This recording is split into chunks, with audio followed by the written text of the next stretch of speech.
All right, what's going on, guys? So we're going to take a look here. Got on the left Clemens from 1986, on the right 1996. Both of these games are his 20 strikeout games. So I want to make sure that I highlight that I don't know anything regarding Clemens' mechanical adjustments that he made in his career. Just know that I'm just giving my personal opinion and feedback. None of this is absolute. But all right, anyways, let's dive in. So 1986, first and foremost, we are going to come down from his leg lift. You're going to just notice what I want you to put a focus point on is his hand path. And I know the video's cut off, so it's going to be a little bit tough, but just notice that his hand comes down after separation, and it's going to take this full accelerated loop into arm raise, and then he's going to come down to front foot strike, and he's going to be internally rotated with those hips. Trunk's going to be counter rotated, and he's in a very, very, very good, powerful position here. We see that back foot off the ground. You can see the sole of his shoe, and like I mentioned, the hips are internally rotated and the trunk is counter rotated. But if you did pay attention to that path that his hand took from separation, he straightens his arm. You'll notice here that his arm is straight. That was the straightest line I've ever drawn. You're welcome. And he goes into his throw. And it's a strike. Yep, we got a flinch. Strike. All right, now we're going to put your attention on 1996. Everyone knows the 90s is better anyways. So again, first and foremost, let's pay attention to his hand path. Okay, hand path.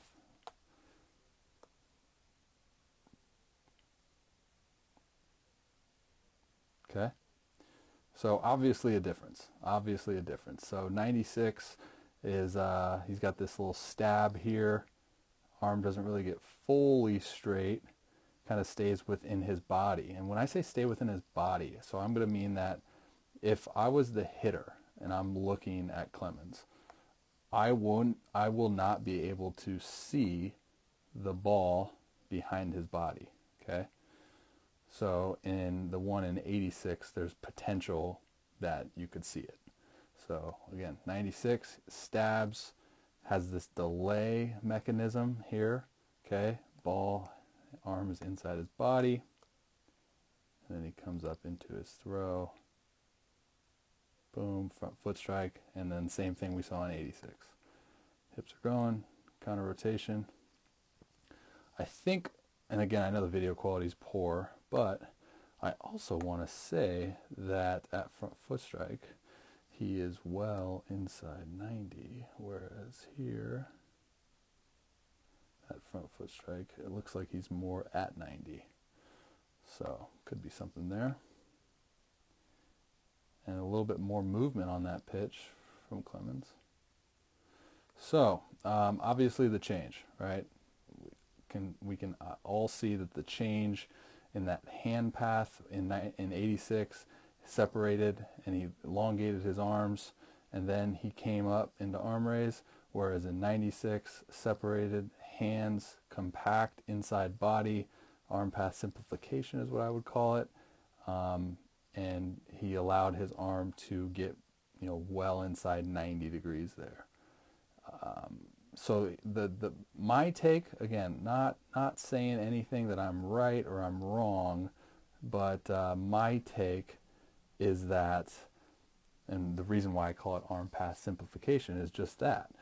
We can run into problems sometimes, again, looking at the video in 86, we can run into problems sometimes when the path that our hand takes is long, right? Like there's a few checkpoints that you got to get to. So we can run into inconsistencies because we're not always going to be consistent in the pitching delivery, but we can try to be as consistent as possible. So you'll just see that the hand path, there's a lot more checkpoints, a lot more moving parts there in 86. And obviously it's not wrong. He's doing something right. He's freaking Clemens stud. But And then looking here at 96 is he's got essentially 2 checkpoints.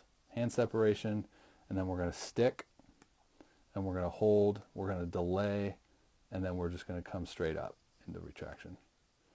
Okay, so the simplification of that could really help somebody that's struggling with maybe, inconsistent release point, inconsistent breaking pitches, strike zone command, whatever the case may be. We're just trying to be as consistent as possible. So I'm not saying that he did this because of what I'm talking about, as I mentioned before, but this is kind of my take on, again, arm path simplification or hand path simplification, staying inside the body, letting that hand just kind of stay stagnant and delay. The one thing that I will say with guys that I coach is like, hey, try this or whatever, and they always kind of, the feedback, not always, but sometimes the feedback is that they don't have rhythm.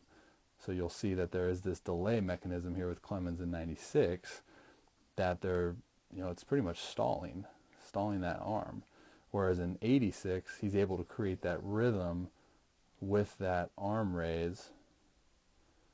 Everything's moving, right? He's got moving parts the whole time. Whereas in 96, it's just there and then it's up. He's able to stay more inside his body and more compact. But that's what I see.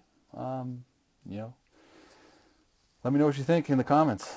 It's always interesting to get your guys' take, but this is what I got. Like I said, I think the arm path, hand path simplification idea could be extremely beneficial for guys, and then at the same time it could be detrimental for other guys that need that hand rhythm per se.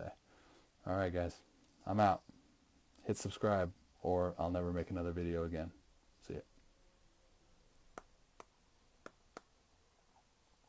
That's tough.